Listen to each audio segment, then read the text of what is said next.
Bueno, mis amados, mis amadas de este precioso y prestigioso ministerio, les saludo en esta mañana. Quiero que tomemos lectura en el Evangelio según San Mateo, capítulo 24. Un capítulo que ha traído mucha confusión en los predicadores, en los maestros bíblicos. Como siempre le digo, yo trato de dar una reflexión sobre lo que yo pienso que sucedió o que corresponde a estos sucesos de Mateo 24. Ya queda de parte de usted indagar dichos sucesos y corroborarlos con la palabra de Dios, corroborarlos con la historia. Bueno, hay tantas formas de corroborar la verdad que tenemos nosotros que convertirnos en unos estudiosos día a día de la palabra de Dios. Entonces mire lo que dice allí San Mateo. Vamos a leer San Mateo 24 del 3 en adelante. Dice así: estando él sentado en el monte de los olivos, los discípulos se le acercaron aparte, diciendo: dinos cuándo serán estas cosas, qué señal habrá tu venida, y cuándo será el fin del siglo. Son tres preguntas en un solo verso, tres preguntas escatológicas, la podríamos decir así. Hay muchos que la llaman tres preguntas apocalípticas, pero no comparto ese término, porque Mateo 24 no tiene nada que ver con lo que nosotros conocemos como el Apocalipsis. Tenemos también que entender, al estudiar nosotros Mateo 24, que hay que saber que los cuatro evangelios no forman parte, oiga bien, no forman parte del Nuevo Testamento. Lo quiero repetir, los cuatro evangelios no forman parte del Nuevo Testamento. Los cuatro evangelios todavía son una continuación del Antiguo Testamento. No tengo tiempo para explicar todo esto, pero si a usted le interesa el tema y es una persona que desea aprender, usted va a complementar esta información que yo le estoy dando hoy con libros históricos y con la misma Biblia. El Nuevo Testamento arranca en Hechos 2, con la venida del Espíritu Santo. Allí arranca el Nuevo Testamento. Entonces,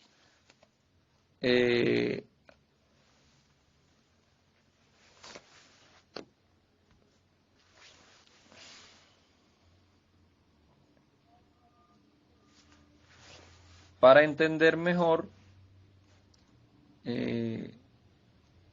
lo que es la escritura, hablando del libro como tal, nosotros tenemos que leer. Si usted lee allá en Hechos 2, dice Pedro, dice: esto es lo dicho por el profeta Joel, en los postreros días, oiga, en los postreros días. Todavía ellos estaban viviendo los postreros días. ¿Por qué? Porque todavía no había llegado el fin del siglo.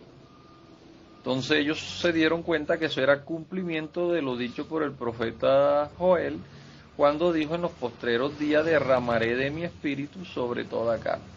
Por eso nosotros aquí, en el Evangelio eterno, en el Evangelio posicional, hablamos de la séptima dispensación, que es la dispensación del Espíritu.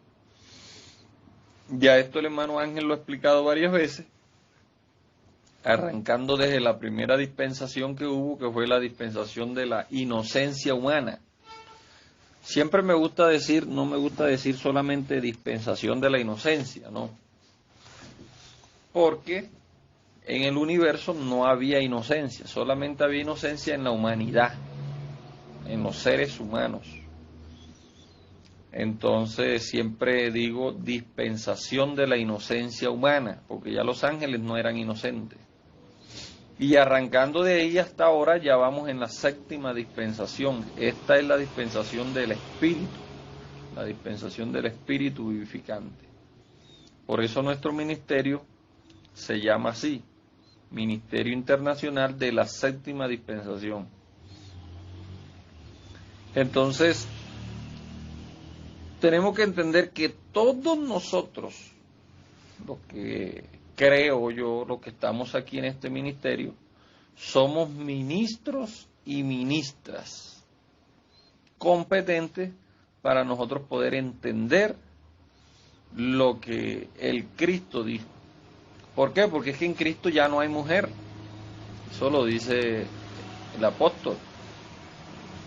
Dice, en Cristo no hay mujer, ni hombre, ni judío, ni griego, ni bárbaro, ni excita. Lo que pasa es que los líderes religiosos, los que han manipulado la religión, los que se han inventado la religión, porque el Jesús que nos presenta la religión tradicional no es el mismo Cristo resucitado que anduvo en las calles de Israel. No, el Cristo que nos presentan las religiones tradicionales es un Cristo que ellos han decorado para poder venderlo en el mercado. Está disponible, se puede comprar.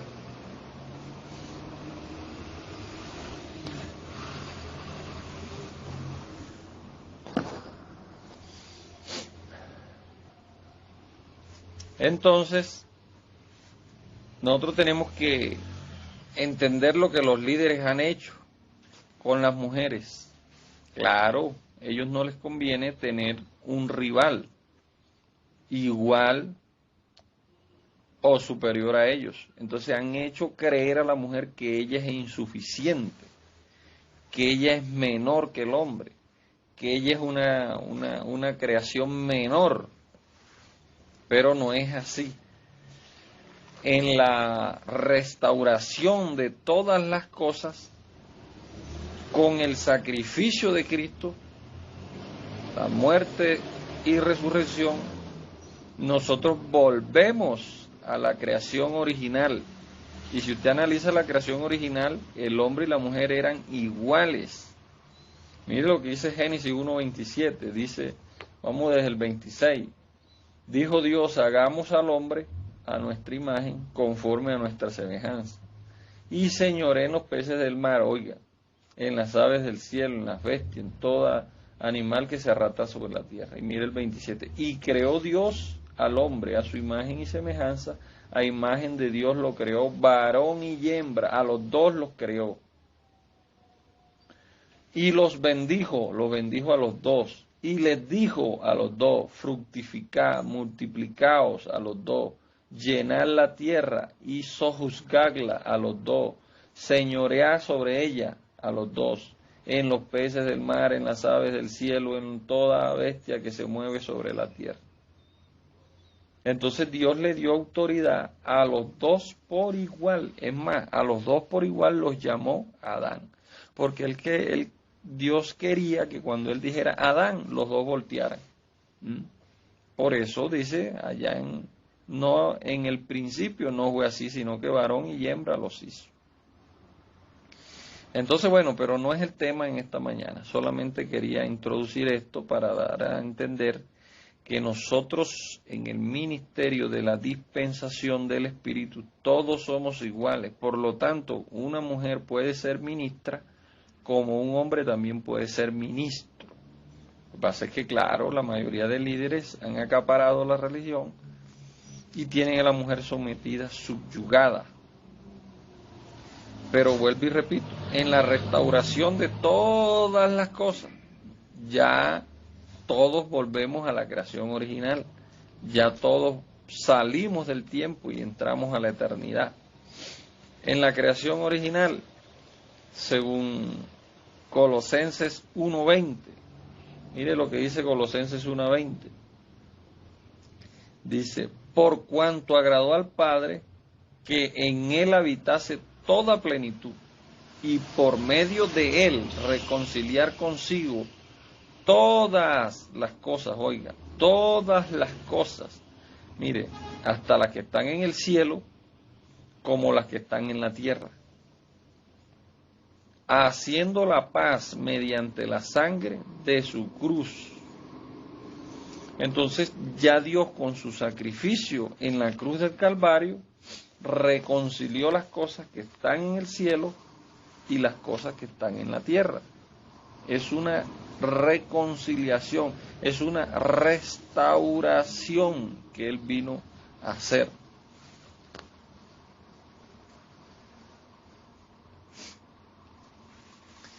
Entonces, mis amados, en esa restauración que Él vino a hacer, ya todos somos iguales. Aquí no hay diferencia en que mujer, que tú no puedes ejercer un ministerio, tú no puedes ejercer un pastorado porque tú eres una mujer, que tú tienes tetas, tu pare, no. En la restauración de todas las cosas, todos, absolutamente todos, somos igual, somos regresados a esa creación original donde los dos tenían la misma autoridad. Cuando estoy hablando de la restauración de todas las cosas mediante la muerte y resurrección de nuestro Señor Jesucristo, es un proceso que se tuvo que cumplir después de ese sacrificio. Mire lo que dice Hechos 3:21. Dice, a quien es cierto, es necesario, hablando de Jesús, hablando de Cristo resucitado, a quien de cierto es necesario que el cielo retenga o reciba, dicen otras versiones, hasta el tiempo de la restauración de todas las cosas, de que habló Dios por boca de sus santos, profetas, que han sido desde el tiempo antiguo. Porque Moisés dijo a los padres, el Señor vuestro Dios os levantará profeta entre vuestros hermanos, como a mí, a él oiréis en todas las cosas que él habla. Entonces,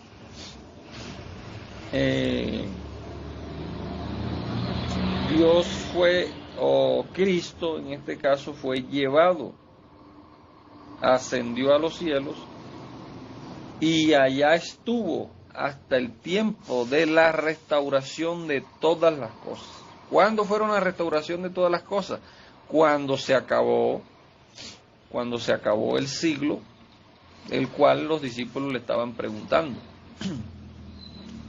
Mateo 24 es el capítulo que ha traído más confusión en los predicadores de hoy en día y de todas las épocas. Más que todo hoy en día, porque en la época antigua no se conocía lo que es el pretribulacionismo. Eso lo inventó un tal John Nelson. Y después vino Scofield y tomó los escritos de John Nelson en el 800 y los trajo y los plasmó en la Biblia que conocemos como la Biblia Scofield. Pero bueno, no es el tema. Entonces, ¿qué es lo que dicen los predicadores hoy en día? Los predicadores de hoy en día dicen que el próximo evento que está por suceder es el arrebatamiento. Dice, ya eso puede ser hoy, mañana. Así nos han venido diciendo, sin entender lo que en realidad dice la palabra de Dios.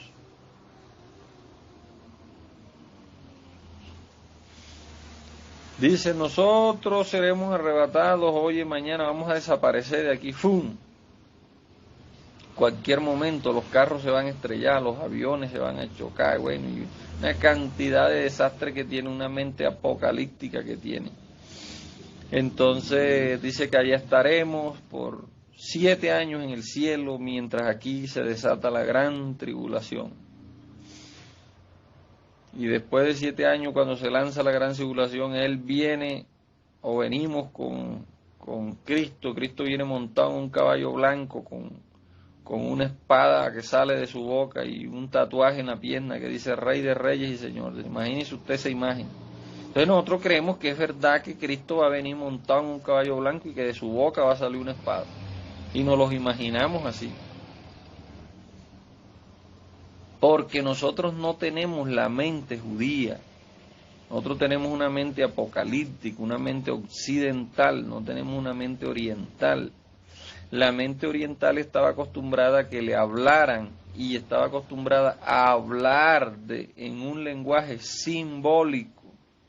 Eso era lo que pasaba con la mente, o lo que pasa con la mente judía. Aunque ya muchos judíos se han occidentalizado, ya piensan más como occidente que como oriente.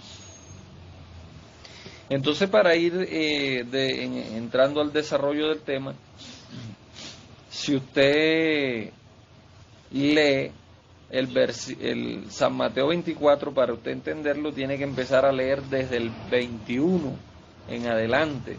Recordemos que los capítulos fueron organizados por este Papa Inocencio, porque antes había un solo escrito, no había capítulos ni versículos. Entonces usted lee aquí el relato y fue cuando Jesús entró a Jerusalén. Esto sucedió en la entrada triunfal a Jerusalén. Él entra. Empieza desde el 21, la entrada triunfal a Jerusalén, la gente iba delante de él y tras él clamaban diciendo: Hosana al Hijo de David, bendito el que viene en el nombre del Señor. Oiga, este era un dicho judío: bendito el que viene en el nombre del Señor. Esto también lo repite David varias veces en los Salmos. Porque la gente, la mente judía, desde que se dio la promesa en Génesis, ellos estaban esperando que llegara este Mesías. Y lo aclamaron muchas veces. El primero que se declaró Mesías fue Nimrod, y también le decían así: bendito el que viene en el nombre del Señor, o en el nombre de Yahvé, o Yahweh, como lo quieran llamar. Para mí la pronunciación correcta es Jehová. Entonces esto era una costumbre judía, este dicho: bendito el que viene, Hosana. Eso eran dichos judíos. Los judíos eran una de las personas que tenían más dicho en el mundo. Si usted lee allá Ezequiel, dice: no se dirá más este dicho en Israel: los padres comieron las uvas agrias y los hijos tienen la dentera.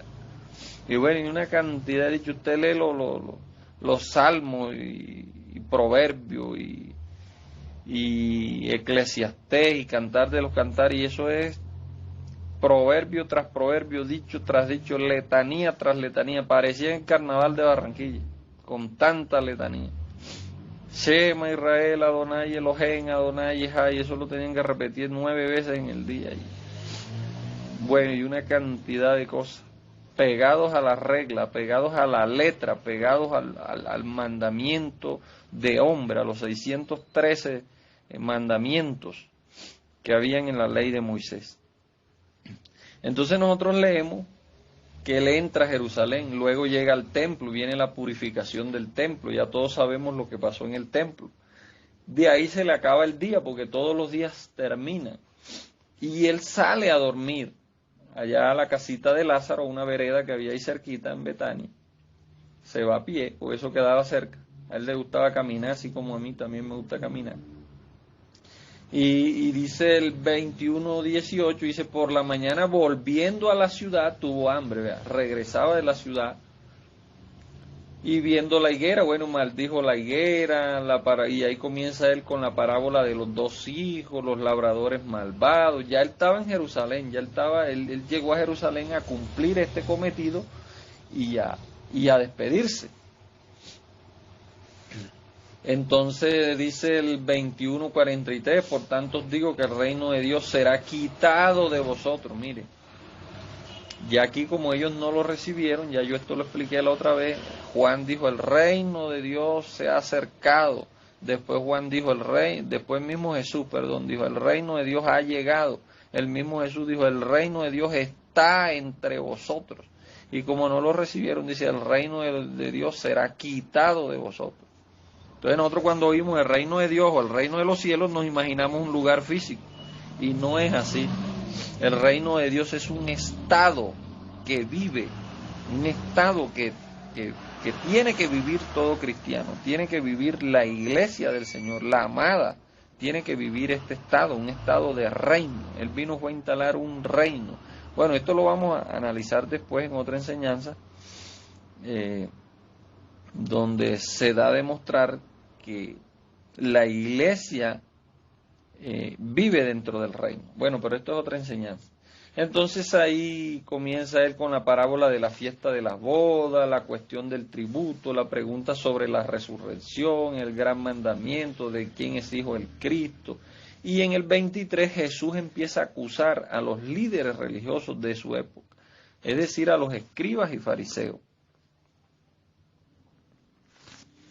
Entonces él en el 23 comienza diciendo, entonces habló Jesús a la gente, esto ocurrió en el templo, y a sus discípulos diciendo, en la cátedra de Moisés se sientan los escribas y fariseos, así que todos los que os digan guardadlo y hacerlo, mas no hagáis conforme a sus obras, porque dicen y no hacen. Esta era la diferencia. La Biblia dice que Jesús hacía y hablaba, o hacía y decía. Pero aquí estos líderes religiosos solamente decían, pero no hacían. Entonces Jesús, como ellos estaban allí presentes, porque ellos eran el Sanedrín y ellos eran los primeros que tenían que estar allí, yo no sé si para esta época Pablo ya haría parte del Sanedrín, porque recordemos que Pablo formó parte del Sanedrín judío. Y por eso es que yo digo que Pablo era casado, porque para formar parte del Sanedrín judío usted tenía que ser casado, si no, no podría formar parte del Sanedrín judío.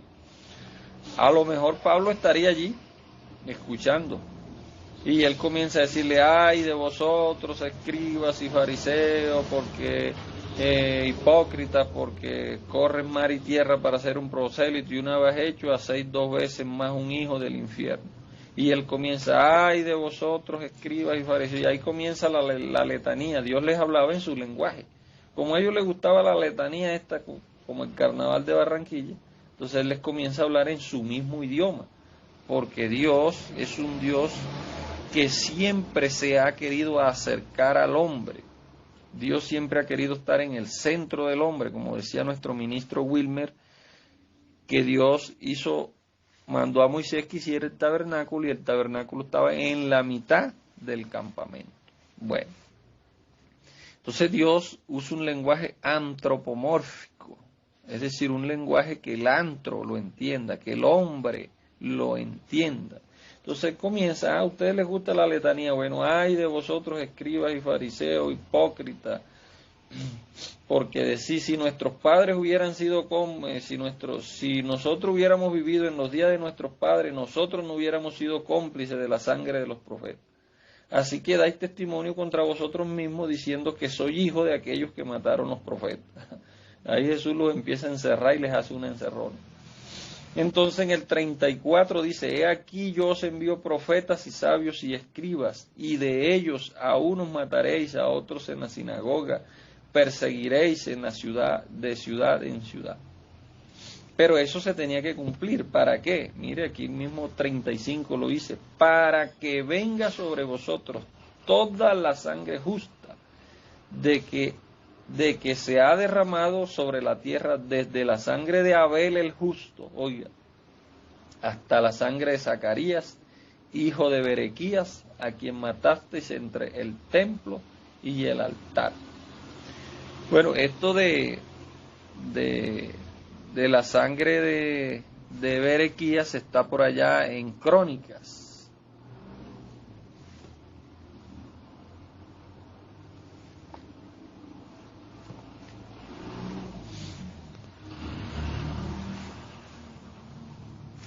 Segunda de Crónicas 24:20. Desde el 19 dice, y les envió profetas para que los volviesen a Jehová, el cual les amonestaba, y ellos no le escucharon. Entonces el Espíritu de Dios vino sobre Zacarías, hijo del sacerdote Jodías, y puesto en pie delante de donde ellos estaban, más alto que el pueblo, les dijo, así ha dicho Jehová, ¿por qué me quebrantáis los mandamientos de Jehová? No os vendrá bien por ello, porque por haber dejado a Jehová, también os abandonará él.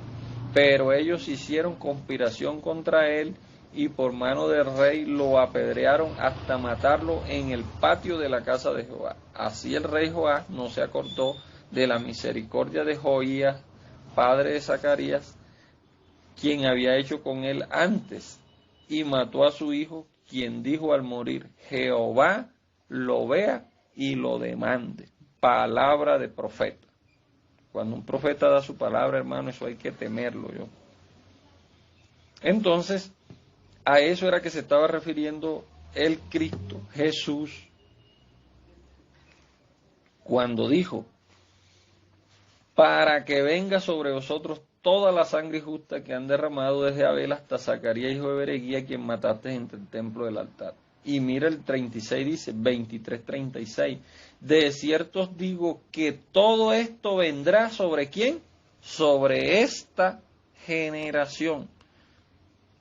Ahí él sigue hablando con ellos ahí en el templo y señalándolo. Yo me lo imagino. Déjenme que yo sea un poco creativo en esta hora. Yo me imagino a Jesús señalando con la mano, ¿cierto?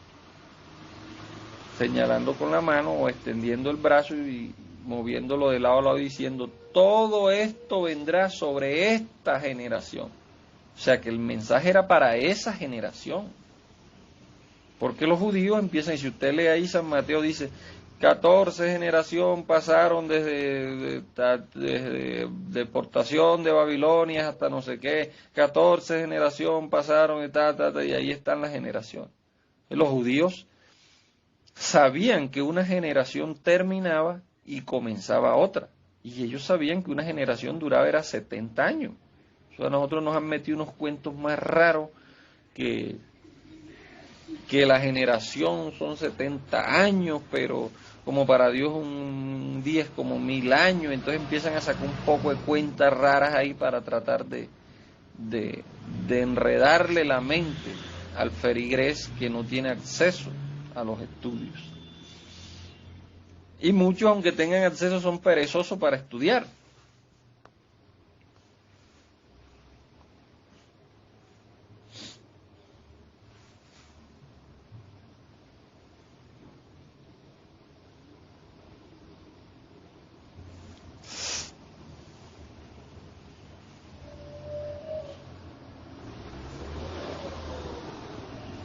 Entonces, ahora sí vamos al capítulo que leímos al iniciar, que fue Mateo 24:3.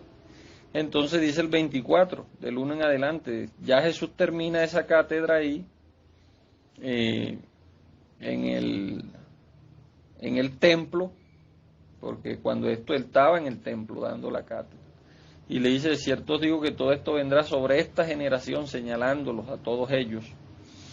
Y entonces comienza a decir: Jerusalén, Jerusalén, que matas a los profetas y apedreas a los que te son enviados. Esta es la segunda vez que el Cristo llora. De las 4 veces que lloró en la Biblia, esta es la segunda vez que él llora, porque es un lamento que él hace sobre Jerusalén y se quebranta. ¿Cuántas veces quise juntar a tus hijos como la gallina junta sus polluelos debajo de sus alas y no quisiste? Y mire lo que dice: he aquí vuestra casa os es dejada desierta. ¿A qué casa se estaba refiriendo? Al templo, a la casa del templo, la casa de Dios. Era conocida como la casa de Dios, o el camino, o la puerta. Porque os digo que desde ahora no me veréis más hasta que diga: bendito el que viene en el nombre de Jesús. Él les aplica el mismo dicho judío: bendito el que viene en el nombre del Señor. Esto está en el Salmo 118:26 también. Y que cuando él entró en el burro, ¿qué le decía a la gente? Bendito el que viene en el nombre de Jesús. Entonces, en el nombre del Señor. Entonces esto era un dicho judío. El 24:1 dice: cuando salió del templo, los discípulos, para mostrarle los edificios del templo, se acercaron los discípulos. Entonces le estaban mostrando los discípulos allí: míralo, Señor. ¿Por qué le estaban mostrando los edificios del templo? Porque él físicamente no conocía todavía esos edificios. Él no había entrado a Jerusalén todavía. Dice: vente, como cuando uno va a una ciudad nueva. Cuando yo estuve en Chile, salí por ahí para conocer un poco, ¿no? O cuando estuve en Sao Paulo de Brasil, unos hermanos, venga, vamos, que le voy a mostrar por acá un templo. Allá en Sao Paulo, Brasil, está la réplica del templo de Salomón, idéntico, con las mismas medidas y todo. Los judíos vinieron a construirlo acá en Sao Paulo, Brasil. Entonces un hermano me dice, venga, vamos para que conozca el templo de Salomón. Y una elegancia, una verdad. Yo he mandado fotos aquí al grupo. Entonces siempre los discípulos lo llevaron, vente Jesús, vamos por aquí para que conozca, mira los edificios del templo, mira qué cosa tan hermosa. Esto duraron 40 años para reconstruirlo y comenzaron. Entonces en el 2 Jesús le dice, ¿veis todo esto? De cierto os digo, que no quedará donde, aquí, está hablando con ellos, dice, aquí en este templo, no quedará piedra sobre piedra que no sea derribada. Era una profecía para el templo, para ellos, no para nosotros.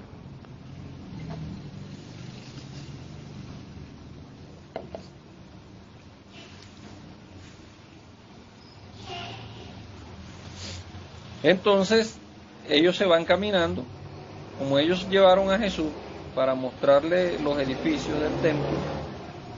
Entonces Jesús le dice, bueno, vamos, ya la multitud se fue, vamos nosotros los 12, vamos a subir un momentico allá al Monte de los Olivos, que les quiero mostrar algo.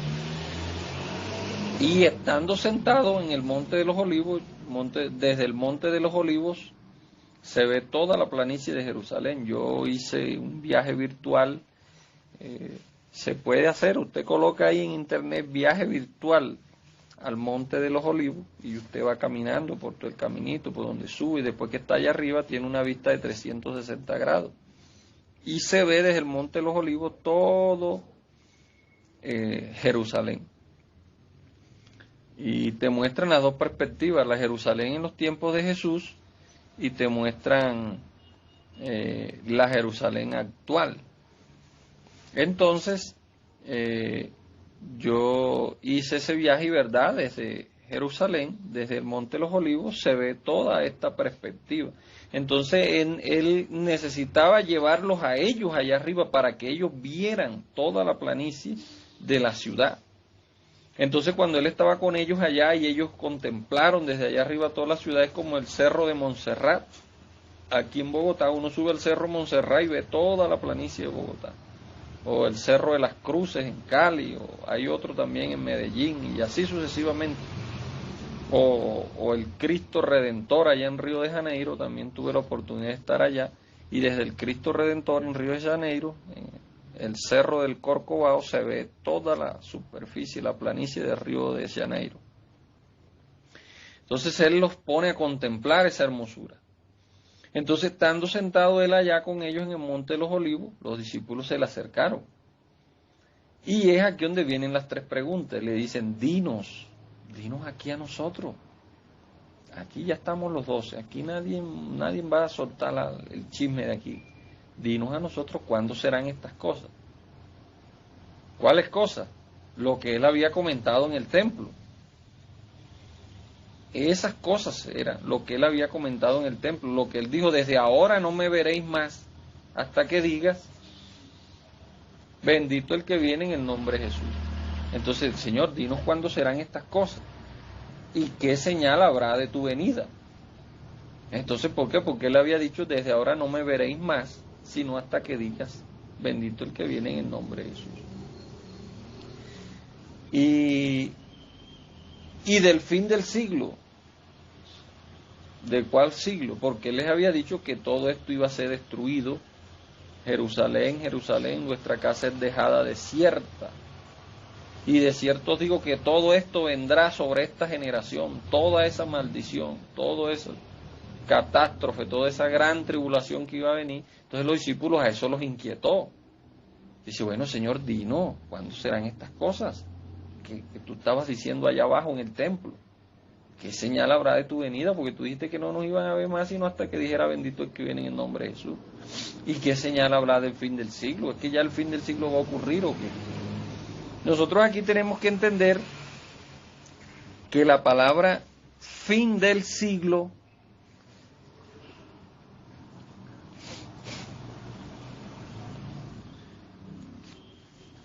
es un término también judío.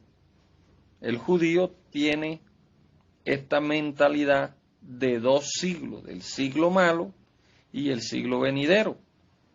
Y eso del siglo venidero, eso fue profetizado desde Génesis. Allá, cuando el hermano, nuestro ministro Ángel lo explicó allí en un audio, pero yo lo voy a invitar para que él nos dé una enseñanza completa de esto de la simiente. Cuando Dios puso enemistad entre la simiente de la mujer y la simiente de la serpiente. Entonces ellos sabían que se iba a levantar un Mesías que iba a ponerle el pie en la cabeza a la serpiente, que iba a derrotar la serpiente, a la simiente de la serpiente, porque la enemistad era entre la simiente de la mujer y la simiente de la serpiente. Nuestro hermano Juan de Armenia, también ministro competente del Espíritu, profeta de Dios, también tiene una enseñanza muy buena acerca de las dos simientes. Un día de esto también lo vamos a invitar para que nos hable de las dos simientes. Entonces, en el 24:5, él empieza a decir, porque vendrán muchos en mi nombre diciendo yo soy el Cristo y a muchos se engañarán. Eso eran cosas que les iban a suceder a ellos, a ellos. Y dice, no temáis porque todo esto es principio de dolores. ¿Dolores de qué? Dolores de parto. Todo esto será principio de dolores, dolores de parto. Porque también esto era un dicho judío y Pablo lo dice, yo sufro dolores de parto hasta que Cristo sea formado. Y esta expresión dolores de parto, búsquela en la Biblia, en el Antiguo Testamento, para que usted que aparece una cantidad de veces. Entonces, como ellos tenían ese lenguaje, como dice nuestro ministro Ángel, esa fraseología, Jesús les habla en esa fraseología que ellos tenían también. Entonces, esto eran cosas que le iban a acontecer a ellos, iban a venir falsos profetas, y falsos profetas vinieron todo el tiempo, desde antes de Cristo y después de Cristo. Ustedes se acuerdan de Simón el Mago, ¿cierto? Simón el Mago fue uno de estos falsos profetas.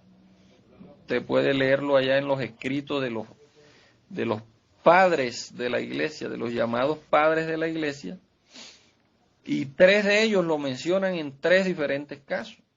Estos padres de la iglesia, para que usted los busque por ahí, si tiene la disponibilidad, es Arameus, Apólito y Lactancio. Estos 3 padres de la iglesia lo mencionan a este Simón. Y a él le hicieron una estatua y un templo en el río Tíber, en Italia. Allá usted puede buscar esta información si quiere. Y la gente iba tras él y lo adoraban. Y hasta Nerón estaba encantado con todas sus artes mágicas. Él se había casado con una prostituta. Y bueno, y eso dice que la prostituta iba a concebir del Espíritu Santo. Y bueno, eso es una historia. Y todos esos falsos profetas que se levantaron antes de Cristo también. Recordemos ahí cuando le fueron allá a ponerle las querellas al gobernador. El gobernador dijo, déjenlo. ¿Se acuerdan que antes de se había levantado un tal bar no sé qué y se disolvió? Si esto es de Cristo permanece y si no es, se disuelve. O sea que antes de Cristo habían aparecido falsos profetas y después de Cristo también. Esa era una costumbre judía, que aparecían falsos profetas y nuevos profetas. Entonces Jesús les habla en ese lenguaje. Dice, vendrán falsos profetas diciendo yo soy el Cristo y a muchos engañarán. El primero que se levantó diciendo que él era el Cristo, que él era el ungido, que él era el Mesías, que iba a rescatar a la humanidad, fue Nimrod.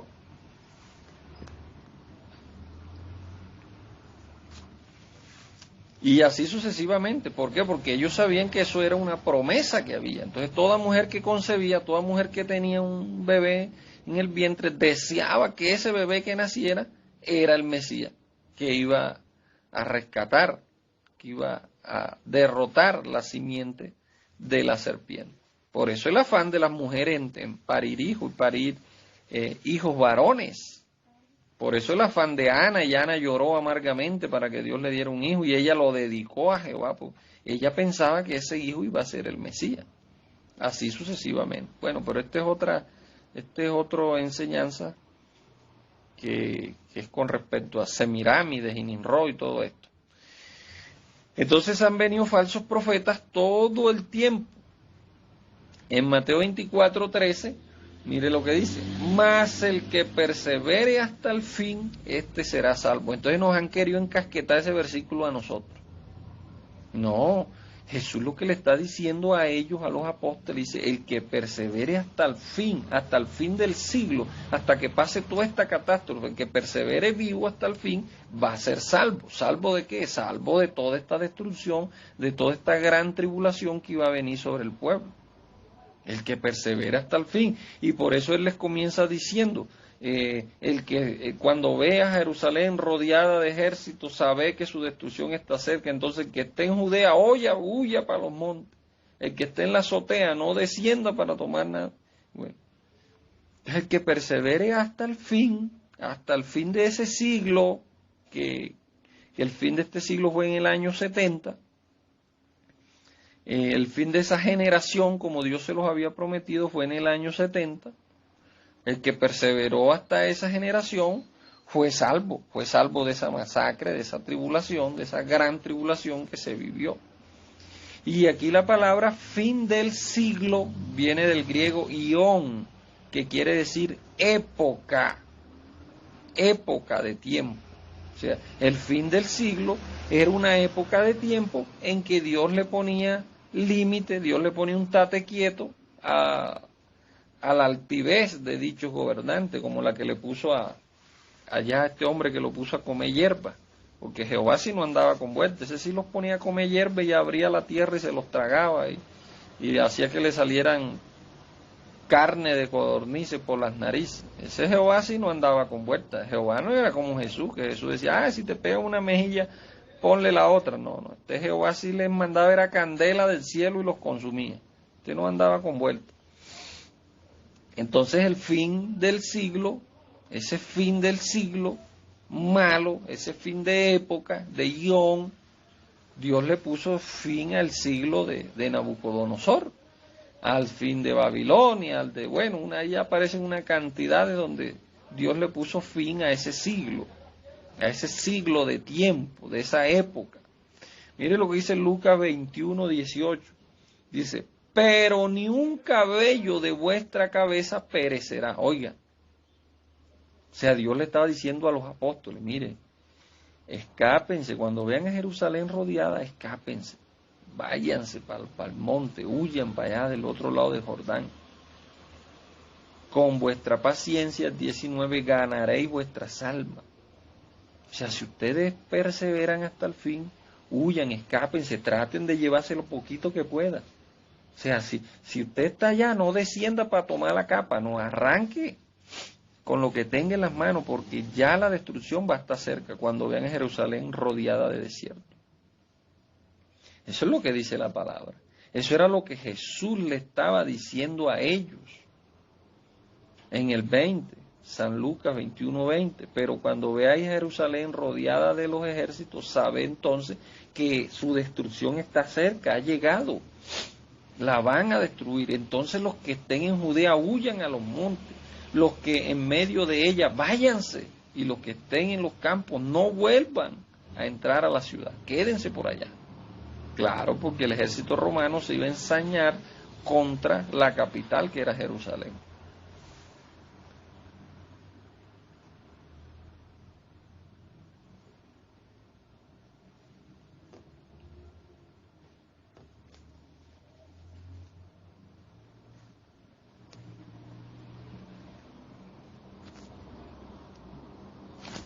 Entonces aquí Lucas lo explica mejor la pregunta que ellos le hacen en el 24:3.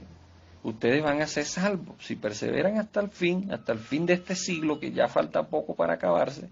Si ustedes perseveran, van a ser salvos de esta destrucción, de esta gran tribulación que se va a deshacer. Pero tranquilo, que ni un cabello de vuestra cabeza va a perecer. Salvo de la desolación, por eso habla de la abominación desoladora que iba a causar el ejército romano.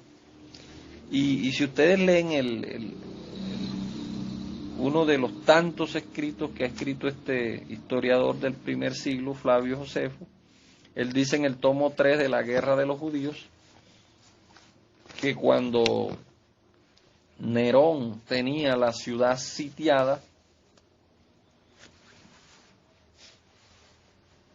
el ejército canta una retirada repentina, retirada, retirada, como si hubieran visto algo en el cielo. Y dice este mismo escritor en otros escritos, usted puede leerse La Guerra de los Judíos, tiene 9 tomos, yo me los he leído todos, usted se los puede leer, aunque sea uno que se lea.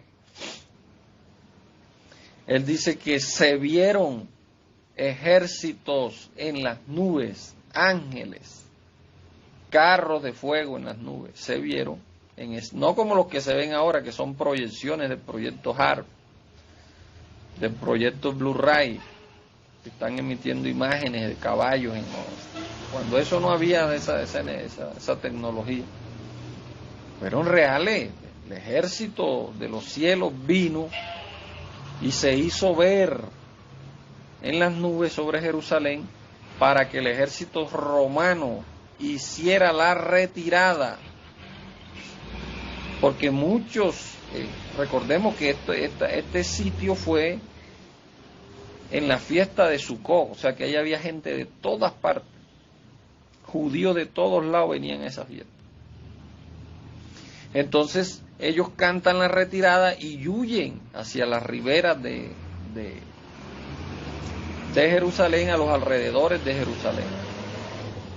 Entonces Flavio Josefo dice que el ejército romano, al ver estas señales en las nubes, tuvieron miedo y huyeron, cantaron la retirada. Pero solo por una noche. Al día siguiente en la mañana volvieron a arremeter contra la ciudad. Claro, Dios dándole tiempo para los que estuvieran en la ciudad, huyeran hacia los campos, lejos, lo que más pudieran. En una noche es mucho lo que uno avanza, porque Dios le había prometido de que ni un cabello de vuestra cabeza iba a perecer. Entonces ellos huyeron a los montes, huyeron al otro lado del Jordán, a Pella, un sitio que se llamaba así, y allá perseveraron o allá escaparon hasta que se cumplió el fin del siglo, o sea, el fin de esa época. Y cuenta este historiador también en otro tomo que se llama El escape de los judíos, que ni un cristiano, o sea, ni un cristiano de los que creyeron a esta palabra de Dios pereció allí, en esa arremetida, en esa gran tribulación contra Jerusalén, porque ellos hicieron caso a la palabra que los apóstoles empezaron a difundir entre ellos mismos, y les dio tiempo a escapar, les dio tiempo a huir a los montes.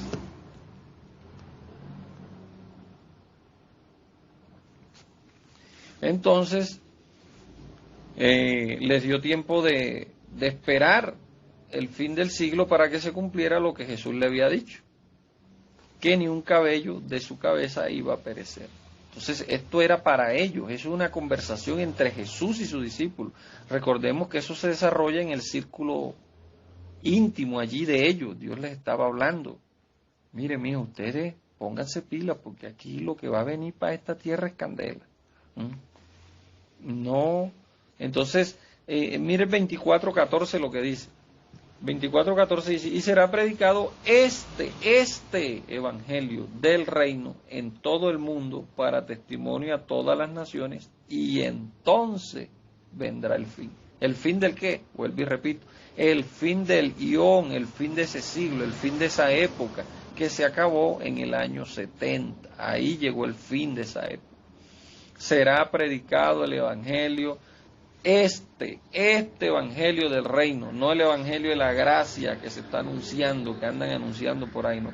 Jesús estaba hablando del evangelio del reino. Él fue muy claro cuando dijo que era el evangelio del reino. Y si usted lee allá en Colosenses 1, del 19 en adelante, usted va a ver que esa escritura se cumplió. Eso, que será predicado el Evangelio del Reino en todas las naciones, comenzando desde Jerusalén hasta lo último de la tierra. Eso se cumplió en todo el mundo para testimonio a todas las naciones, en todo el mundo conocido de esa época, para ellos, en todo el mundo conocido de esa época. Colosenses 1:19, por cuanto agradó al Padre que en él habitase toda la plenitud y por medio de él reconciliar consigo todas las cosas. Ya este versículo lo leímos. Tanto la que están en el cielo como la que están en la tierra, y hacer mediante su sangre, hacer reconciliarlas mediante la sangre en la cruz. Y también a vosotros también, que erais en otro tiempo extraños y enemigos en vuestra mente, haciendo malas obras, Él también os ha reconciliado. Oiga, hay otra enseñanza que tengo que se titula La Reconciliación. Pues nosotros hoy en día somos muy dados a mandar a la gente que arrepiéntase. No, nosotros no tenemos que mandar a nadie en arrepentir. Nosotros tenemos que mandar a la gente a que se reconcilie con Cristo. Él nos encargó a nosotros el ministerio de ¿qué? De la reconciliación. 22. En su cuerpo de carne por medio de la muerte, para presentarnos santos y sin manchas e irreprensibles delante de Él. Jesús sufrió todo eso en su carne para presentarnos limpios, sin manchas, santos. Por eso yo no tengo que conocer a mi hermano en la carne, yo tengo que conocerlos en el Espíritu. Porque si yo empiezo a conocernos en la carne, le voy a ver un montón de defectos. Pero el mismo Pablo dijo, a nadie conocemos según la carne, aún a Cristo si conocemos según la carne, ya no lo conocemos así. Entonces tenemos que conocernos, vernos, tratarnos, es según el Espíritu, no según la carne. Y dice el 23 de Colosenses 1, si en verdad permanecéis fundados y firmes en la fe, y sin moveros de la esperanza del Evangelio que habéis oído, el cual se predica en toda la creación. Hay otra versión que se dice, en todo el mundo entero, que está debajo del cielo, del cual yo, Pablo, fui hecho ministro. Por ahí tengo una breve reseña geográfica, bibliográfica de Pablo. Pablo caminó, viajó 15.000 kilómetros anunciando este evangelio. Esto es como ir desde Nueva York hasta la China, ¿oyó? Así en línea recta, imagínese usted. 15.000 kilómetros viajó el apóstol Pablo.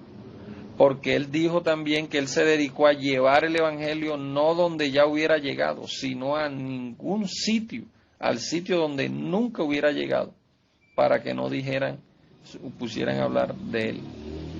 Entonces el evangelio fue predicado en todo el mundo conocido. Si el evangelio no hubiera sido predicado en todo el mundo conocido, el fin no se hubiera aproximado en el año 70. Pero como en el año 70 se tenía que aproximar o tenía que llegar el fin del siglo, entonces por eso Pablo se apresuró a llevar el evangelio a toda criatura.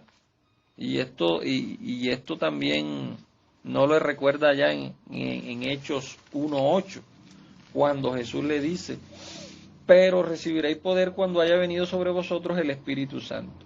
Y me seréis testigos, ¿dónde? En Jerusalén, en toda Judea, en Samaria, ¿y hasta dónde? Hasta lo último de la tierra. Estas palabras eran para ellos, para los apóstoles. Por eso los apóstoles en la dispersión empezaron a llevar el evangelio. El eunuco, aquel hombre que Felipe lo bautizó, fue el que llevó el evangelio para toda África. El apóstol Pablo lo llevó a Inglaterra, a España, toda Europa. Y bueno, el evangelio se predicó en todo el mundo conocido. No quedó un solo lugar del mundo donde no se predicara el evangelio. ¿Por qué? Porque esa era la promesa que Dios le había dicho, hombre, ustedes tienen que predicar el evangelio en todo el mundo. Y entonces va a venir el fin. ¿El fin de qué? Del siglo que él les estaba hablando.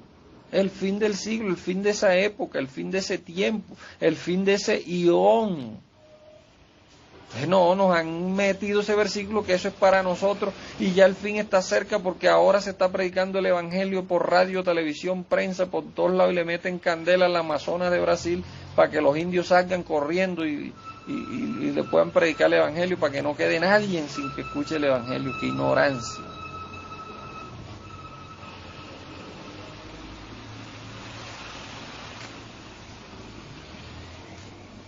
Mire lo que dice Romanos 1:18.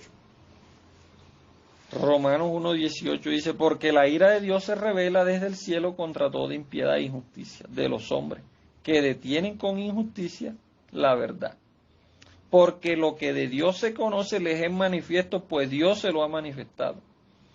Porque las cosas invisibles de Él, su eterno poder y deidad, se hacen claramente visibles desde la creación del mundo, siendo entendidas por medio de las cosas hechas, de modo de que no tienen excusa, oiga, no tienen excusa, ningún ser humano tiene excusa, pues Dios habiendo conocido a Dios, no le glorificaron como a Dios, ni le dieron gracia, sino que se envanecieron en su razonamiento y en su necio corazón fue entenebrecido, profesando ser sabios se hicieron necios, y cambiaron la gloria del Dios incorruptible en semejanza de imagen de hombre corruptible, de aves, cuadrúpedos y reptiles. Por lo cual Dios también le entregó a la inmundicia y a las concupiscencias. Entonces aquí dice que no tienen excusa, porque lo que de Dios le es manifiesto. O sea que este evangelio, el evangelio que él estaba allí proclamando, el evangelio que él le dijo, este evangelio, del reino, va a ser predicado en todo el mundo. ¿Por qué? Porque ustedes van a recibir poder cuando venga el Espíritu Santo y me van a ser testigo. Y aquí la palabra ser testigo es llevar el testimonio cuando la carrera es esa de relevo que hacen en las Olimpiadas, cuando un atleta va corriendo y le entrega la bandera, le entrega el relevo al otro y el otro atleta continúa la carrera y así sucesivamente hasta llegar a la meta. Esto era lo que él le estaba diciendo. Ustedes van a recibir poder y me van a ser testigos, es decir, me van a llevar esa bandera, ese testimonio a todas las naciones, hasta lo último de la tierra. Esto no puede acontecer, o ustedes más bien tienen que darse prisa, porque ya el fin está cerca, el fin va a venir en el año 70, el fin de este siglo va a venir en el año 70. Entonces pónganse pila y comiencen a regar, y por eso Dios permitió que viniera la persecución sobre los cristianos para que ellos se esparcieran por todo el mundo y llegaran hasta Alemania, hasta aquí, hasta América. En América le llamaron los cuáqueros, es decir, los quack-quay en inglés quiere decir temblor. Entonces le llamaban los cuáqueros porque cuando el Espíritu Santo venía sobre ellos empezaban a temblar. Entonces lo pusieron despectivamente los quackers, quay. Y el Evangelio fue predicado en todo el mundo conocido de esa época. En todo el mundo conocido fue predicado ese Evangelio del Reino. Entonces nos han querido meter a nosotros que no, que esto es para nosotros. Pablo en el año 64 después de Cristo predicó en todo el mundo conocido y 6 años después vino la gran tribulación, vino el fin que él le había prometido allí en el capítulo 3, el fin de ese siglo. Entonces nosotros hoy en día vemos predicadores, grandes predicadores, los escucho yo decir, grandes predicadores diciendo, no, que ya el fin se acerca, el fin del mundo, pero no leen que Jesús le estaba hablando a los discípulos y le estaba diciendo era del fin del siglo, el fin del siglo, el fin del siglo que les iba a acontecer a ellos, que el cual llegó en el año 70. Entonces yo me acuerdo cuando era niño de un pastor muy conocido acá en Colombia, el apóstol Zúñiga, estaba predicando y diciendo, estos niños que están jugando pelota allá en un retiro, los niños que están jugando pelota allá no van a tener tiempo ni de casarse ni de tener hijos, porque la venida del Señor está tan cerca que cuando ellos quieran casarse o tener hijos, ya el Señor iba a venir. Ya yo tengo 44 años y tengo 2 hijos. Entonces nosotros no podemos caer en esto, hermano. Nosotros tenemos que analizar bien la Escritura, que esto era un diálogo que Jesús tenía entre Él y sus apóstoles. Vuelvo y repito, por eso allá en Lucas 21:20 Él le dice, huyan cuando vean a Jerusalén rodeada de ejércitos, sepan que ya al fin va a estar pronto. Pero huyan. Y el que huya a los montes va a ser salvo. El que huya a los montes y persevere allá hasta el fin del siglo, va a ser salvo. Salvo de esa destrucción que iba a venir. Entonces eso es un diálogo para ellos. Y en Mateo 24:14, mire lo que dice. Será predicado este evangelio del testimonio a todas las naciones, entonces vendrá el fin. Por tanto, cuando veáis en el lugar santo la abominación desoladora de la que habló el profeta Daniel, el que lee entienda, oiga. Entonces los que estén en Judea, ¿huyan a dónde? A los montes. Huyan a los montes. No se queden allí. La abominación desoladora, ¿cuál era? La insignia romana. La insignia, las banderas romanas, el escudo que cargaban los soldados romanos era una águila que ellos cargaban. Y ellos ponían esa estatua en los lugares sagrados donde ellos llegaban, ponían esa estatua y la adoraban. Entonces esa era la abominación desoladora que iba a venir sobre esa generación, porque Jesús le está hablando en el 23:36, dice de Mateo 23:36, de cierto os digo que todo esto vendrá sobre esta generación, señalándolos a ellos.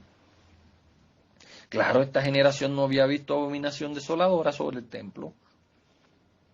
Esa generación no había visto que hubieran cometido abominación en el templo. Ellos para eso, ellos eran sagrados. Otras generaciones antiguas sí, cuando la deportación a Babilonia, ellos vivieron ese sacrilegio, esa abominación que cometieron contra el templo de Jerusalén. Recordemos que el templo ya, esta era la segunda vez que iba a ser destruido. Entonces era la señal, la abominación desoladora cuando ellos lo vieran. Entonces esa águila que cargaban los romanos la metieron en el templo y la adoraron allí en el templo.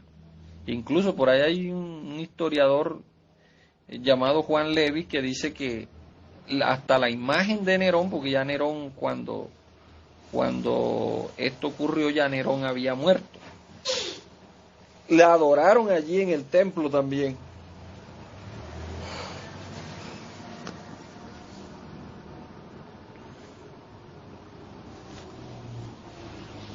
Entonces hoy vemos grandes predicadores predicando por radio y televisión y esperando que el tercer templo sea construido y diciendo ya el templo ya lo está prefabricado, eso en una noche lo empiezan a armar y al día siguiente está ya solito. Ya el anticristo está listo con los botines puestos esperando que el templo esté armado para sentarse ahí. ¡Qué ignorancia! Tenemos que tener un poquito de conocimiento con respecto a la historia, la geografía, ¿cómo se llama esto? Cultura general. El lugar donde se tiene que edificar el templo, si es que se va a edificar, porque yo no creo que se edifique un tercer templo. Ya Dios edificó su templo en nuestros corazones. Nosotros somos templos, somos morada de Él. Ya Dios no va a permitir que anden construyendo 4 paredes más. Estos son estos religiosos de hoy en día que arman estas mega iglesias grandísimas. Pero nosotros somos el templo de Dios.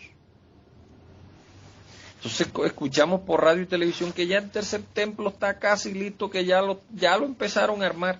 Hombre, para empezar a armar el templo tienen que tumbar la mezquita de Omar que tienen los musulmanes ahí.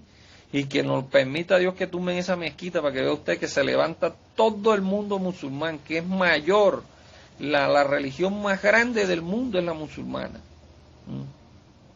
Todos los musulmanes, Israel está rodeado por 8 países musulmanes, que lleguen a tocar la mezquita de Omar para que ustedes vean que ahí donde está la piedra de Alá, esta es otra enseñanza también, la piedra de Diana de Éfeso, la piedra donde Abraham iba a sacrificar a Isaac. Ahí en ese sitio donde está la mezquita de Omar, ahí es donde tiene que ser edificado el templo, y eso está en manos de los musulmanes. Los musulmanes no van a entregar eso, ni mucho menos los israelitas se lo van a quitar de la noche para la mañana, porque se armaría una tercera guerra mundial inmediatamente. Entonces hay muchos cristianos esperando, muchos predicadores esperando que se construya el tercer templo y que en ese templo se siente un papa. Que se siente un papa ahí, y ese papa va a ser el anticristo que se va a sentar ahí. Hombre, eso era para ellos, porque ellos nunca habían visto una abominación desoladora como la que cometió el ejército romano ahí en ese día. Era para esa generación. Para esa generación, Jesús lo dejó claro, Jesús lo señaló y dijo, todo esto vendrá sobre esta generación. Yo le dije que había hecho un viaje virtual, ¿cierto? Y en ese viaje virtual uno se puede uno saltar de azotea en azotea. Por eso le dicen que esté en la azotea no descienda, sino que brinque de una azotea a otra y de otra a otra, y ahí procure de salir de la ciudad y escape para el monte. Y persevera allá en el monte hasta el fin del siglo, para que sea salvo. Hoy algunos esperan que esto pase en un futuro, y bueno, yo no lo juzgo, yo no lo condeno, solamente le puedo decir que es, como diría un amigo mío, doctor Darío Salas, eso no es más nada sino pura falta de ignorancia. Esto no va a ocurrir en ningún futuro más, nada, ya esto ocurrió, esto se cumplió ya. Por eso él le dice, ay de las preñadas, porque cómo va a andar una mujer preñada brincando de una azotea a otra. Ay de las que críen. Claro, una mujer con un bebecito en brazos, ¿cómo va a huir del ejército romano? O deja el bebé y sale corriendo ella, o le entrega el bebé a otro hombre que se lo lleve y se hace matar ella.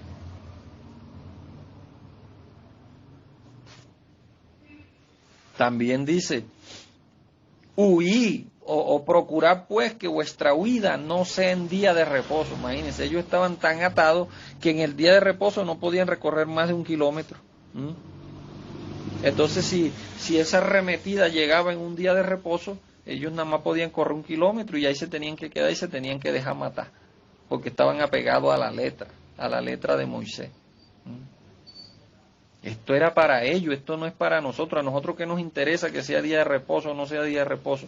Esto a nosotros no nos toca por ningún lado.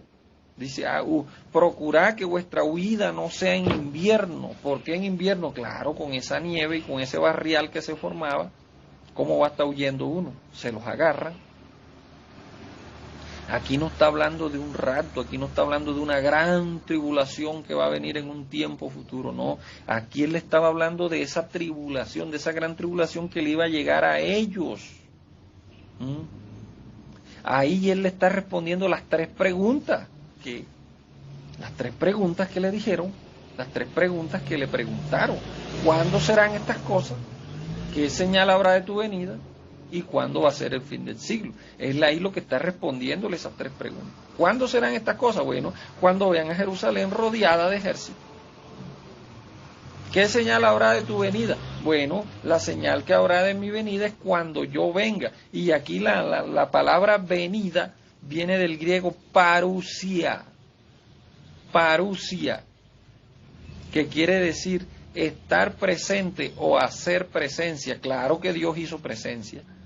Él hizo presencia allí en Israel para que el ejército romano se replegara por una noche y al día siguiente arremetiera. Él hizo presencia para que ellos pudieran huir hacia los montes y se cumpliera su palabra cuando le dijo, ni un cabello vuestra cabeza perecerá. Ni un cabello vuestra cabeza perecerá en ese día, porque después que ya ese siglo se cumpla, ustedes van a morir. Y usted analiza la muerte de los apóstoles y usted ve cómo murieron todos ellos.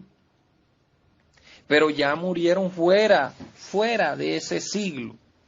Ya el fin del siglo se había cumplido. Y Dios le estaba diciendo, en este fin de este siglo ustedes no van a perecer, porque ustedes tienen que llevar el evangelio a todo el mundo, a toda nación, a toda lengua, hasta lo último de la tierra.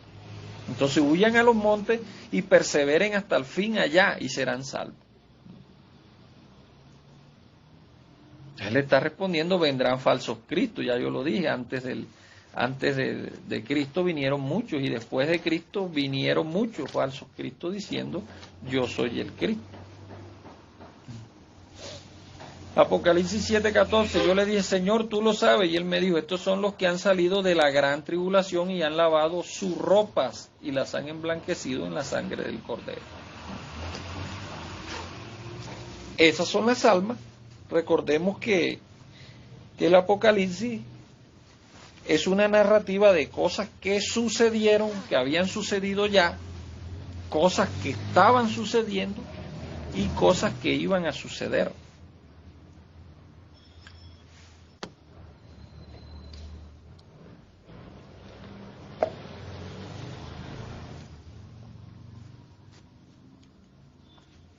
Entonces aquí el ángel le está diciendo, no, estos son los que han salido de la gran tribulación.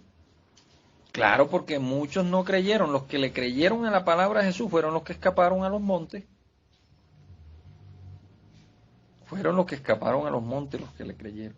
Pero muchos cuando ya vieron la invasión y la masacre que se estaba cometiendo, la gran tribulación que estaba arremetiendo contra esa generación, porque esa generación no había vivido esa gran tribulación.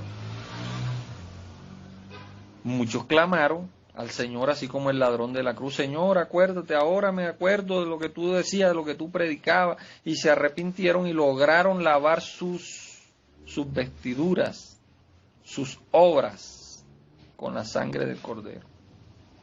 Aquí la ropa representa las obras, el lino fino es las obras justas de los santos.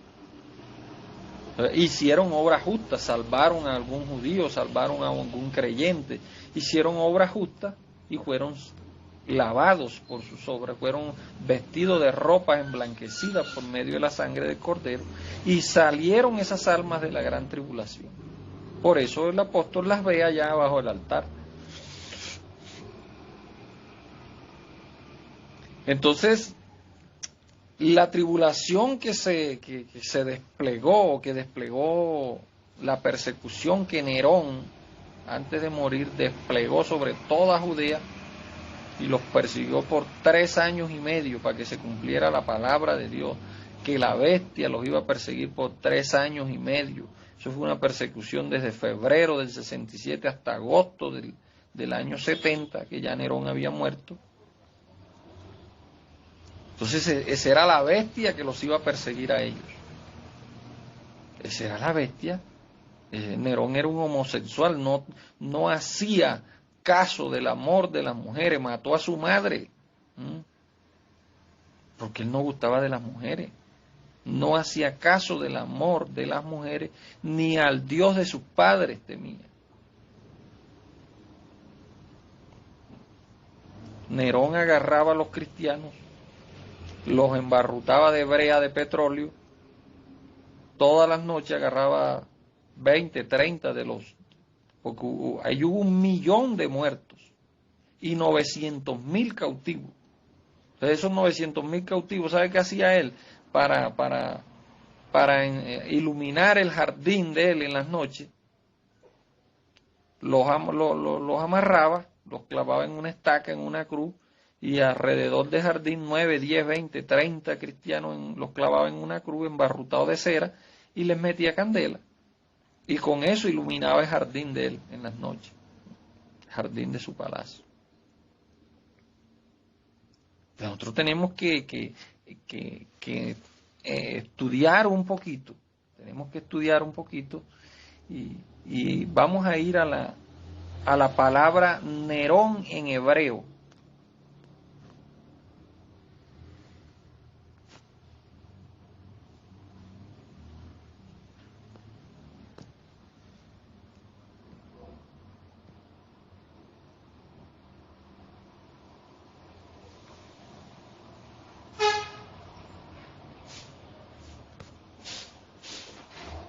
Vamos a buscar aquí la palabra Nerón en hebreo y la vamos a mandar al grupo. Allí les mando una imagen de la palabra Nerón. Nerón César. Ustedes suman estas letras de este nombre y le va a dar 666. Entonces, Juan dice, esto es para la mente que tenga entendimiento. Entienda, cuando Juan recibió esta revelación del Apocalipsis, todavía no se había desatado esta gran tribulación. Les dice, esto es para la mente que tenga entendimiento. Cuéntelo, pues su nombre es número de hombre. Y ahí les mando la plantilla para que ustedes hagan la tareita allá en casa.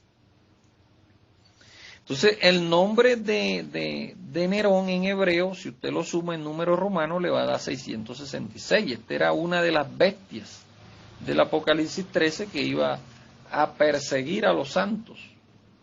Donde dice 13:7, dice, y les permitió hacer guerra contra los santos y vencerlos. Y también se le dio autoridad sobre toda tribu, pueblo, lengua y nación. Claro, Roma tenía autoridad sobre todo pueblo, tribu, lengua y nación del mundo conocido. Entonces nosotros creemos que esto es algo que va a pasar y nos las mantenemos investigando en internet y diciendo el anticristo va a ser el anticristo va a ser este otro, y muchos que se atreven hasta a dar como conceptos y nombres. El anticristo va a ser fulano de tal. Ya nació, desde que yo estoy nacido estoy oyendo este cuento que ya el anticristo tiene 30 años. No, mi hermano, ya esto se cumplió. O sea, dejemos de tener esa mente apocalíptica y cuando leamos la Biblia, leamos la Biblia con una mente judía. Recordemos que la Biblia es un libro judío. La Biblia es un libro judío. El Antiguo Testamento es la historia de un pueblo y el Nuevo Testamento es la historia de un hombre, más nada. Entonces, si usted lee allí el escape de Flavio Josefo, dice que hubo 1 millón de muertos aproximadamente y 900.000 se llevaron cautivos las tropas romanas. Porque Flavio Josefo fue un profeta de Dios también. Quemaron los graneros. El ejército romano quemó los graneros y eso se desató una hambre. Ahí tenían comida hasta para 1 año almacenar. Eso se desató una hambre. Eso habían cuerpos muertos por todos lados. Entonces, le ofrecieron sacrificio con los utensilios santos del templo a la imagen del águila que ellos cargaban en la bandera, en el asta, el ejército romano. Y dice este Juan Levi, este escritor, dice que incluso la imagen de Nerón la pusieron en el templo de Dios, la sentaron allí en el templo de Dios y la adoraron como Dios. Entonces nosotros tenemos que leer un poquito de historia para entender esto. Y también analizar un poquito lo que es el calendario romano. Recordemos que el calendario romano tiene 4 años de atraso con referente al calendario judío. Si ustedes leen un poquito de historia se van a chocar con una fecha. Las fechas que chocan con respecto a cuando Nerón quemó las ciudades y quiso culpar a Pablo.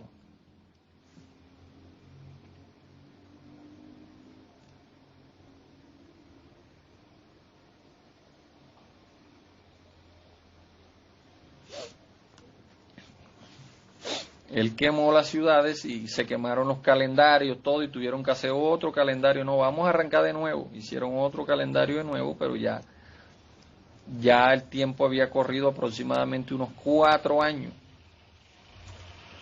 Y ahí es donde Tito, en el asedio de Nerón a Judea, Josefo lo profetiza.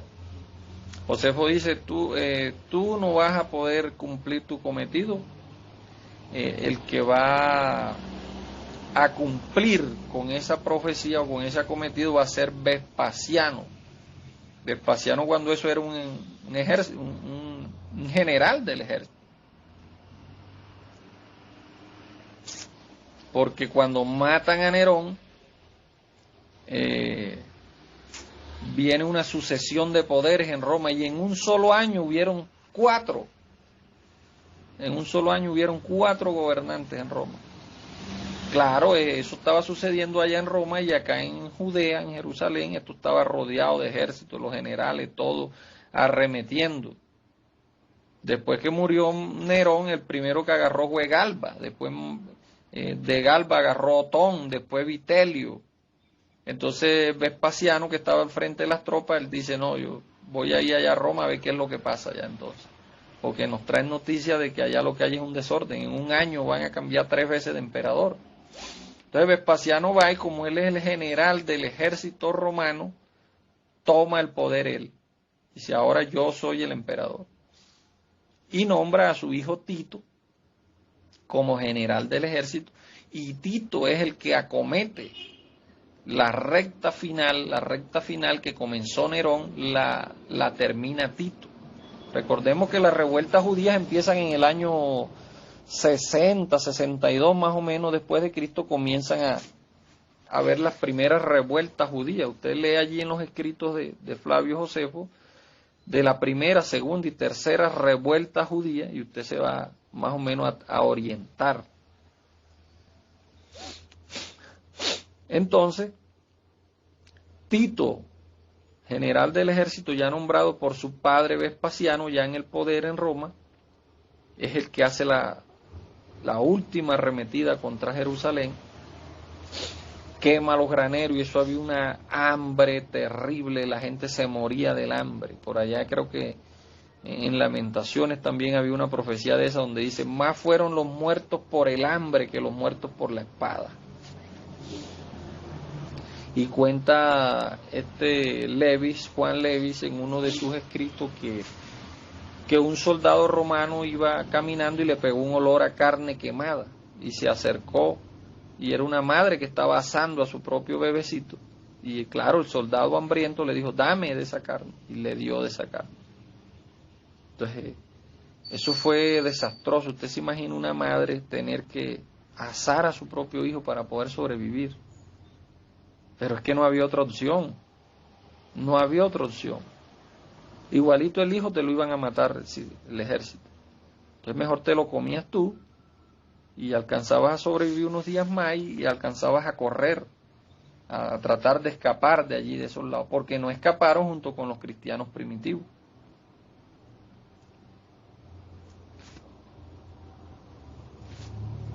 Eso fue terrible, hermano. Eso,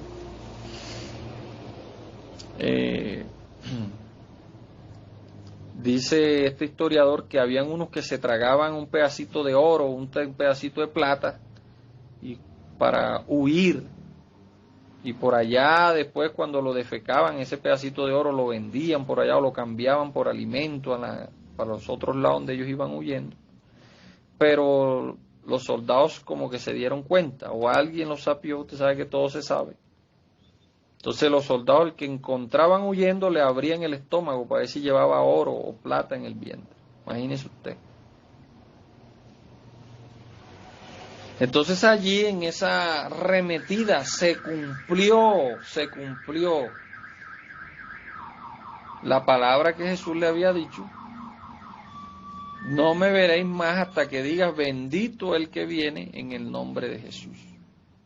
Él vino allí en las nubes en el año 70. Esto hay escrito, cantidades de testimonios de gente que vieron esto.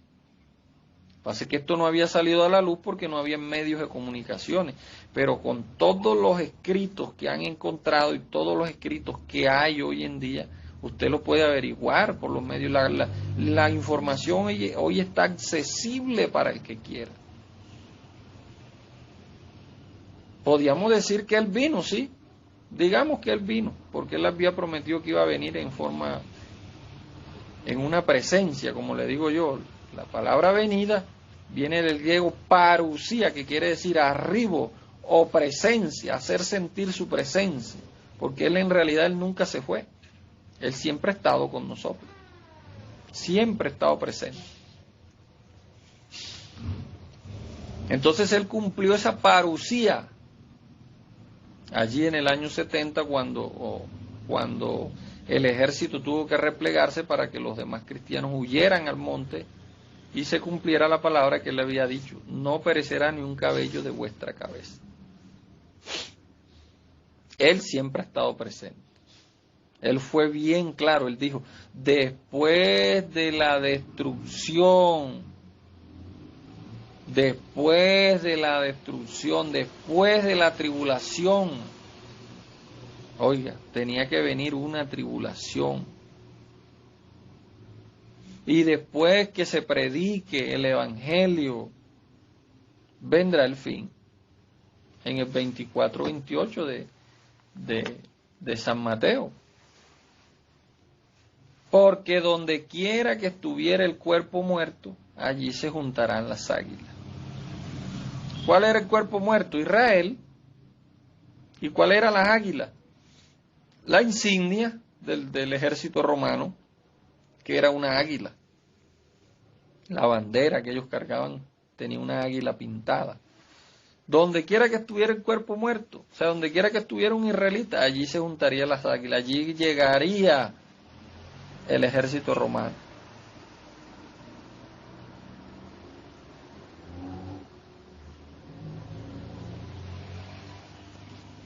¿Por qué? Porque la promesa o la palabra era para esa generación. Vuelvo y repito, San Mateo 23:35, para que venga sobre vosotros toda la sangre justa que se ha derramado sobre la tierra, desde la sangre de Abel el justo hasta la sangre de Zacarías, hijo de Berequía, a quien matasteis entre el templo y el altar. Y el 36 dice, de cierto os digo que todo esto vendrá sobre esta generación.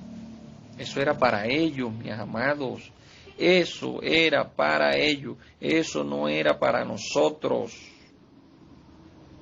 Ahí encontramos predicadores hoy en día predicando diciendo que esto va a venir. Claro, porque le meten miedo a la gente. Entonces la gente con el temor, con el miedo de que va a venir una gran tribulación, está sujeto a lo que diga la organización religiosa. El sol se oscurecerá, la luna no dará su resplandor. Todo esto eran términos judíos. Ellos lo vieron en gloria. Venir en gloria. Inmediatamente aparecerá la señal del Hijo del Hombre viniendo en gloria. Él le dijo a Caifás, Caifás, desde ahora verás al Hijo del Hombre viniendo en gloria. Desde ahora lo verás. No tienes que esperar que venga una gran tribulación por allá en el año 2000, porque decían que en el año 2000 se iba a acabar. Tanta ignorancia, ya está bueno. Desde Caifás para acá estamos viendo al Hijo del Hombre ir y venir en gloria. Él vino en el aposento alto, Él está llegando en su gloria, Él está presente. No sé los que esperan la venida, qué es lo que están esperando. Muchos andan esperando el arrebatamiento, que ya el arrebatamiento está. Ya yo fui arrebatado para Cristo, ya yo fui a mi alma, mi espíritu, ya fui arrebatado para Cristo.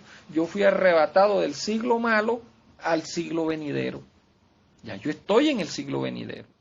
Yo no espero ningún arrebatamiento, yo lo que espero es que venga la pelona y me lleve, listo. Llega la muerte. Me desaparece este cuerpo físico y me resucito para Cristo inmediatamente. La segunda muerte. Pues la primera muerte fue cuando morí en Cristo. Fue juntamente sepultado con Él. Ya Jesucristo no aparece en mi vida con relación al pecado. Él aparecerá por segunda vez en nuestra vida sin relación al pecado. Cuando aparezca, cuando la muerte llegue y nos lleve, ahí va a aparecer por segunda vez en nuestra vida sin relación al pecado. La primera vez apareció con relación al pecado cuando uno pecador clama y Él aparece en relación al pecado, le perdona los pecados a uno, le hace el juicio, porque Él lo enjuicia a uno de una vez y lo declara santo, justo, perfecto. Y ya, la segunda vez que Él aparezca, es decir, cuando muramos, es la segunda vez que va a aparecer en nuestra vida sin relación al pecado. ¿Por qué? Porque ya la primera vez que apareció nos hizo un juicio y nos declaró santos y perfectos. Con una sola ofrenda nos hizo perfectos para siempre.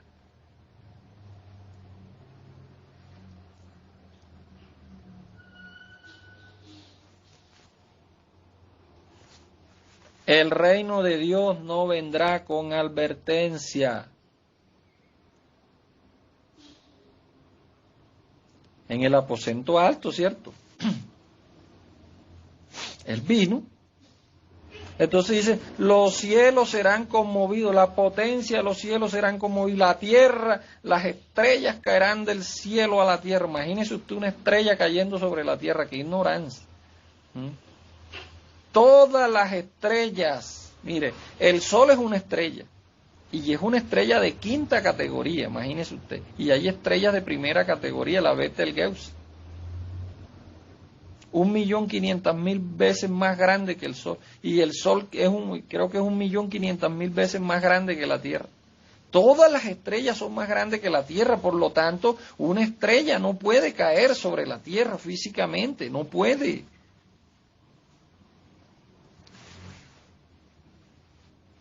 Esta expresión, el sol, la luna se oscurecerá, las estrellas caerán. Esto es un lenguaje judío y esto se repite en la Biblia una y otra vez, refiriéndose a los poderes, a los gobernantes, refiriéndose a los ángeles caídos, refiriéndose a muchas cosas. Pero a nosotros nos han literalizado todo esto, entonces hay cristianos que viven asustados. Ay, la gran tribulación va a empezar mañana y ya están poniendo en la vacuna del COVID, esa es el 666 que le van a poner a uno. Entonces no disfrutan la vida cristiana porque viven es asustados. Jesucristo dijo, conoceréis la verdad y la verdad nos hará libre. Y aquí cuando habla de la verdad está hablando de la aletheia. Ya yo esta enseñanza la di. Conoceréis la verdad. El versículo original dice, conoceréis la aletheia y la emuná nos hará libre. Oiga, pero nosotros lo leemos, conoceréis la verdad y la verdad os hará libre y creemos que se está hablando de lo mismo. No, la palabra original es conoceréis la aletheia y la emuná os hará libre. ¿Cuál es la aletheia? Esa verdad preconcebida que todo el mundo conoce, ese paradigma que todo el mundo conoce, esa es la aletheia. ¿Y cuál es la emuná? La emuná es el conocimiento verdadero que te va a liberar de esa aletheia, que te va a liberar de esos preconceptos que uno trae sembrado en la mente de la religión. Pero claro, hay muchos cristianos que se quedan caminando en la aletheia, no pasan a la emuná, porque les da miedo. Claro, el ser humano no está hecho para vivir en libertad. ¿Sabe por qué? Porque la libertad, o más bien el ser humano tiene miedo de vivir en la libertad, porque la libertad trae inseguridad y trae responsabilidad. El ser humano mejor prefiere ser esclavo de la religión, esclavo de lo que sea, pero sentirse seguro. La mente natural no le gusta la libertad. Mírelo, allá cuando Moisés libertó al pueblo, ya estaban libres, ya no eran esclavos. Claro, pero estaban en el desierto y se sentían inseguros. Y dijeron, vamos, designemos un líder y regresemos a Egipto. Ellos no querían libertad, ellos lo que querían era seguridad, estar en las cuatro paredes, encerrados en Egipto, tenían comida segura, tenían en una casita segura, vivían miserablemente, pero se sentían seguros. Ellos no, la mente natural no les gusta la libertad, porque la libertad trae inseguridad, la libertad trae responsabilidad. Claro, pero cuando nuestra mente es transformada, como dice el apóstol, renovados en el espíritu de vuestra mente, cuando el espíritu de vuestra mente es renovada, nosotros dejamos de ser esclavos de la religión, dejamos de ser esclavos de las organizaciones religiosas y comenzamos a vivir en libertad bajo la palabra del espíritu vivificante que es Cristo Jesús. Ya está bueno, mis amados. Ya está bueno de tanta esclavitud religiosa en la que nos han sumido, tanto protocolo, tantos rudimentos, viendo que ya Cristo con una sola ofrenda nos hizo perfectos. Por ahí escuchaba un audio que me mandan los hermanos de otros grupos donde yo he estado.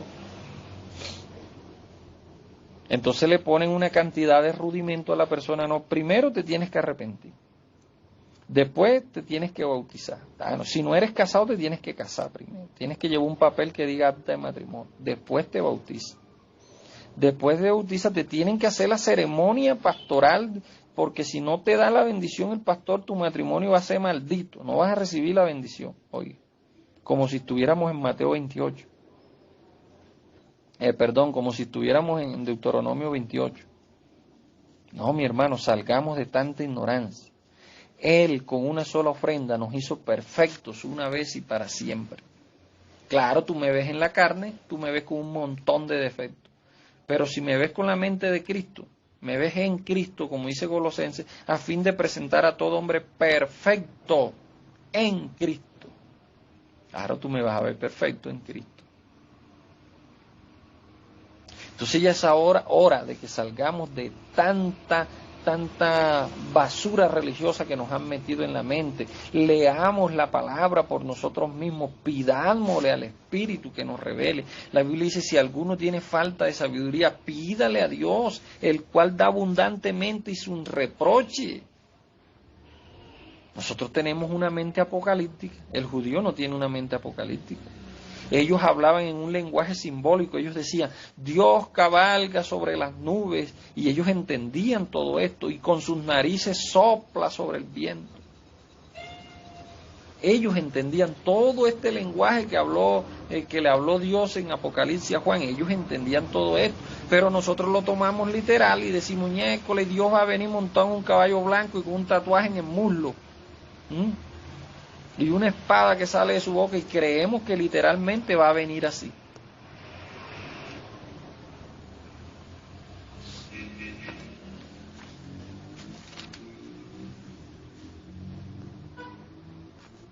Entonces vamos a ver una evidencia bíblica que nos demuestra que esto de que las estrellas caerán del cielo y el sol se oscurecerá y todas estas cosas, esto siempre se dijo. Este era un lenguaje judío que se utilizaba para denotar el fin de una época, el fin de un reinado, el fin de un siglo.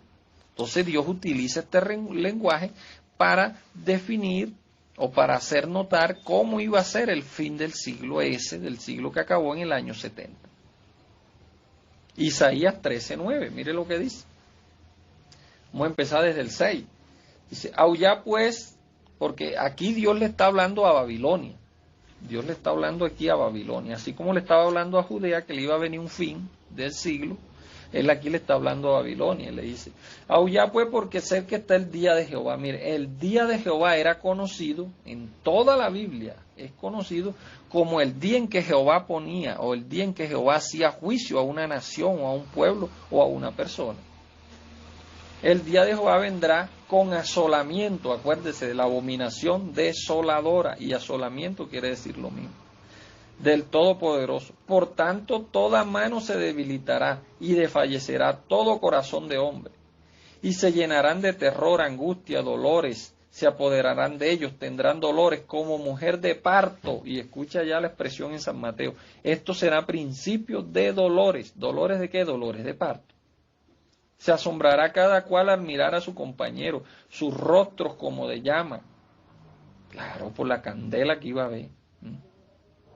He aquí el día de Jehová viene terrible de indignación, de ardor, de ira, para convertir la tierra en soledad. Oiga, la desolación, soledad es lo mismo.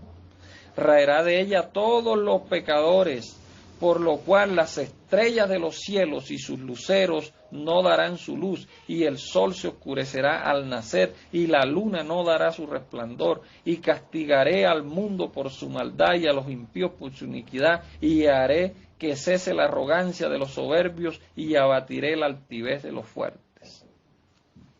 Entonces cuando Dios le hizo este juicio a Babilonia, las estrellas se oscurecieron y cayeron, y el sol y todo eso aconteció. No, esto no lo tenemos que tomar literal. Cuando dice que el sol se oscurecerá, es la potencia, el mando de los reyes, los que estaban alumbrando. En Venezuela hay un dicho que dice, oye, déjate de estar alumbrando tanto por ahí con esa pistola. Son esos malandros, esas personas que andan en las calles por ahí alumbrando porque cargan una pistola. Claro, ellos se creen el sol de justicia. haciendo justicia en el barrio, matando al ladroncillo y el que le roba el mercado a la mujer y X. El sol se está refiriendo a esto, la luna se está refiriendo a los mandos militares, que la luna sin el sol no brilla, entonces esos mandos militares sin el general, sin el emperador no podían brillar. Los luceros, y se está refiriendo a los soldados rasos y todo esto, esto es simbólico. Esto es simbólico, mis amados.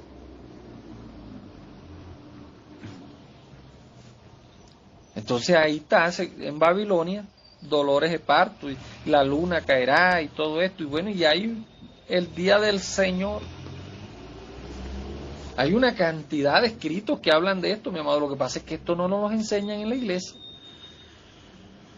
El día de Cristo, el día de Jehová o el día del Señor, eso es la misma expresión. Se refiere a un tiempo en que Dios hacía justicia. Y mire lo que dice el 14, el 13:13. Dice, porque haré estremecer los cielos, imagínense. Y lo mismo aparece allá en San Mateo, la potencia de los cielos serán conmovidas. Y la tierra se moverá de su lugar en la indignación de Jehová de los ejércitos y en el día del ardor de su ira.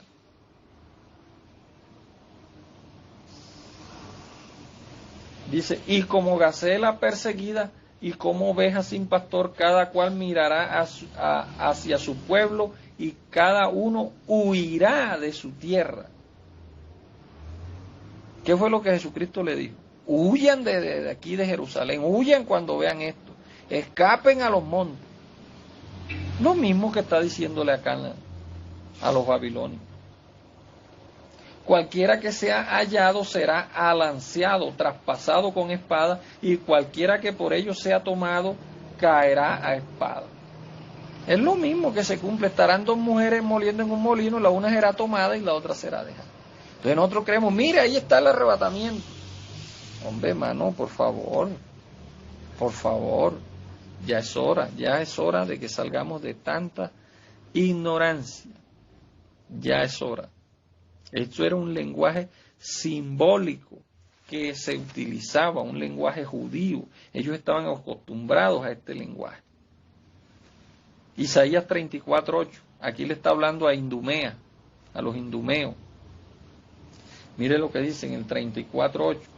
Porque el día de la venganza de Jehová del año de tribulación en el pleito de Sión, y sus arroyos se convertirán en brea y en polvo de azufre, y su tierra en brea ardiente. No se apagará de día ni de noche, perpetuamente subirá su humo de generación en generación, será asolada y nunca jamás pasará nadie por ella. Imagínese usted. Arderá perpetuamente, o sea que todavía está ardiendo. No, mi amado, este era un lenguaje simbólico. Isaías 34:4 dice, y todo el ejército de los cielos se disolverá y se enrollarán los cielos como un libro, y caerá todo su ejército como se cae en la hoja de la parra y como se cae de la higuera. Pues los cielos se embriagarán por mi espada. Ve. Entonces todo esto pasó, el cielo ya se recogió y las estrellas cayeron. No, ya está bueno. Ya está bueno de tanta ignorancia. Eso era un lenguaje simbólico. Y así le puedo seguir citando más y más. Más citas que cuando venía el fin de un siglo, el fin de una época, siempre los judíos utilizaban este lenguaje. Las estrellas caerán de los cielos, la tierra será removida, las potencias de los cielos serán conmovidas. Todo eso era costumbre de ellos.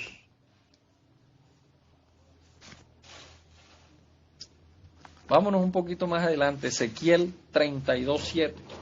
Mire lo que dice. Aquí Dios le está hablando a Egipto. Dice, y cuando te haya extinguido cubriré los cielos y haré entenebrecer sus estrellas, y el sol se cubrirá con oscuridad, y la luna no dará su resplandor. Oiga. Y haré estremecer todos los astros brillantes del cielo por ti, y pondré tinieblas sobre la tierra, dice Jehová el Señor.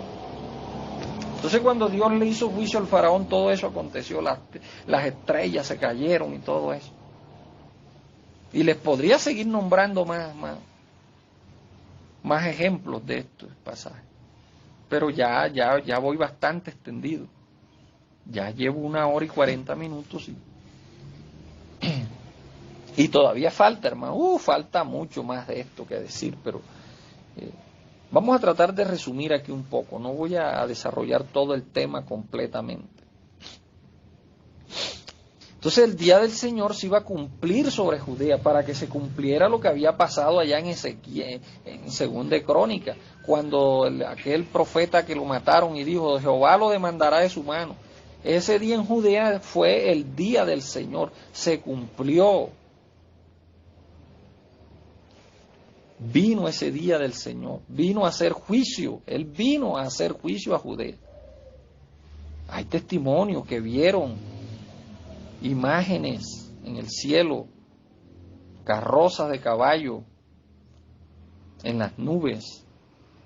Por eso los romanos tuvieron miedo y retrocedieron. Él vino ese día y puso fin al siglo. Esa era la señal del Hijo del Hombre era esa, la destrucción total. Apocalipsis no lo podemos tomar nosotros literal, eso es puro simbolismo, eso era para esa generación. De Mateo 24:34 dice, todo esto acontecerá a esta generación. Entonces empiezan a sacar la cuenta, no, para Dios un día es como 1000 años y 1000 años es como un día. Entonces Israel en 1948 floreció como la higuera. Entonces, de 1948 a 1918 ya son 70 años, ahí se cumple una generación. Ahí si ya la generación se cumplió, ¿por qué no ha venido entonces? ¿Por qué no ha venido todo esto que va a venir? Hermanos, los eruditos están apegados a la letra. Nosotros no tenemos que estar apegados a la letra. Nosotros somos ministros del Espíritu, no ministros de la letra. Nosotros no somos ministros de la carne. Nosotros somos ministros del Espíritu. Nosotros tenemos que guiarnos por el Espíritu. Ya Dios puso fin al tiempo. El fin del siglo ya llegó, el fin de los tiempos ya llegó. Hebreos 1:2, mire lo que dice Hebreos 1:2. Dios habiendo hablado muchas veces, en muchas maneras a los padres, en otro tiempo por profetas, en estos últimos días. Oiga, hablando aquí, Apolos, cuando escribió Hebreos, cuando Apolos escribió la carta de los Hebreos, él dice, en estos últimos días nos ha hablado por el Hijo, a quien constituyó heredero de todo y por quien asimismo hizo el universo. O sea, en los últimos días, ¿cuáles fueron los últimos días? Los últimos días fueron los días en que Cristo anduvo sobre la tierra. Esos fueron los últimos días. Los días en que los apóstoles anduvieron, los días en que anduvieron ellos sobre eso, fueron los últimos días. Pero hubieron muchos apóstoles que murieron esperando los últimos días se cumplieran y ni siquiera se enteraron de que ya se habían cumplido. Él consumó los tiempos, ya Él consumó los tiempos, ya nosotros no estamos sujetos al tiempo. Nosotros no estamos sujetos al tiempo. Mire lo que dice Hebreos 9:26. De otra manera le hubiera sido necesario padecer muchas veces desde el principio del mundo, pero ahora en la consumación de los siglos, hay otras versiones que dicen la consumación de los tiempos, se presentó una sola vez para siempre por el sacrificio de sí mismo para quitar de en medio al pecado. Y todavía hay personas que dicen que todavía hay pecado, y aquí la Biblia dice que ya Dios lo quitó de en medio. Claro, había una barrera porque Isaías dice, vuestros pecados han hecho división entre Dios y vosotros. Pero Dios se presentó en la cruz del Calvario para quitar esa barrera, para quitar el pecado. Y de la manera que está establecido para los hombres que mueran una sola vez y después de esto el juicio. O sea, cuando yo muero por primera vez,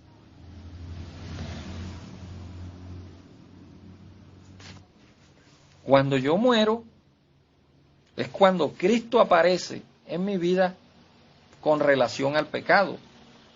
Yo ahí reconozco que soy un pecador, yo muero por primera vez ahí, muero al pecado, y Dios inmediatamente me hace un juicio en esa muerte que yo tengo.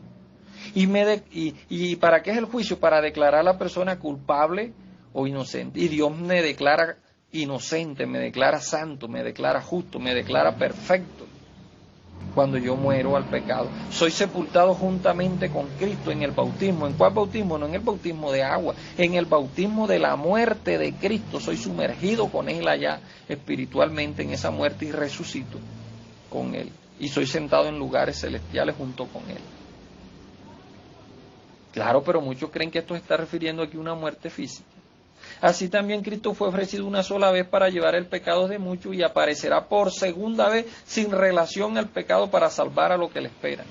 Claro, Él va a aparecer por segunda vez en mi vida sin relación al pecado, porque ya Él me declaró justo, me declaró santo. Y como yo lo estoy esperando que Él aparezca por segunda vez en mi vida, es decir, cuando este cuerpo muera, Él aparece por segunda vez en mi vida y ¡fum! Me uno a Él, un espíritu, completamente, totalmente, plenamente con Él. A eso que se está refiriendo. Ya nosotros estamos reinando, nosotros no tenemos que esperar que Él venga y monte un reinado aquí de 1000 años. Y no, mano, ya nosotros estamos reinando con Él, porque ya Él dijo, consumado es. Consumado es. ¿Qué fue lo que Él consumó? Los tiempos. Él consumó los tiempos, ya los tiempos no son más. Cuando Él dijo consumado es, estaba hablando de la consumación de los tiempos.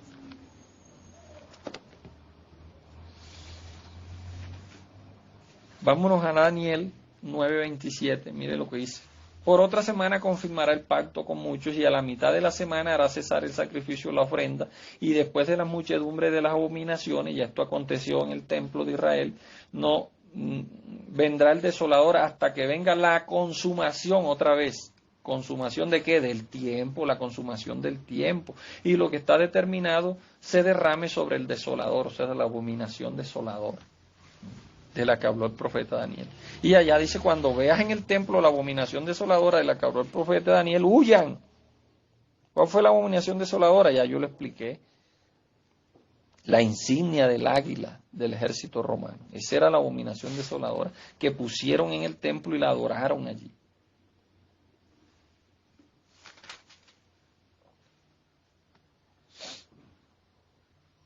11:31 de Daniel, y se levantará de su parte tropas que profanarán el santuario y la fortaleza y quitarán el continuo sacrificio y pondrán la abominación desoladora en él. Ya esto se cumplió, ya pusieron la abominación desoladora en el templo, porque estas 70 semanas estaban determinadas, era para Israel.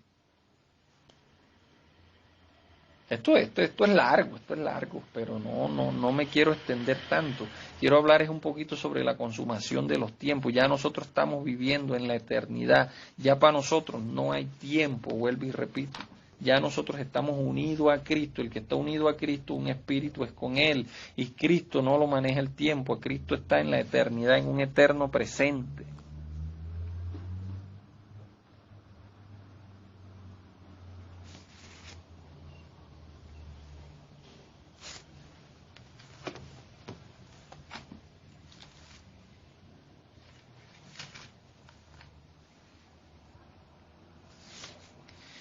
Romanos 5:17, vamos a ver qué nos dice Romanos 5:17. Pues si por la transgresión de uno solo reinó la muerte, mucho más reinarán en vida por uno solo, Jesucristo, los que reciban la abundante gracia del don de la justicia. Entonces, si ya usted recibió la abundante gracia del don de la justicia, ya usted está reinando en vida, amado. Usted no está esperando un reinado milenial que venga y que para reinar con una varilla de hierro en la mano, con una cabilla. No.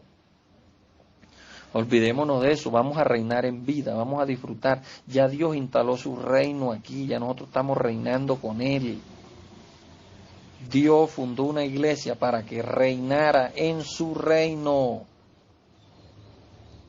Reinarán en vida, nosotros tenemos que reinar en vida ahora. Ahora mismo tú eres un rey.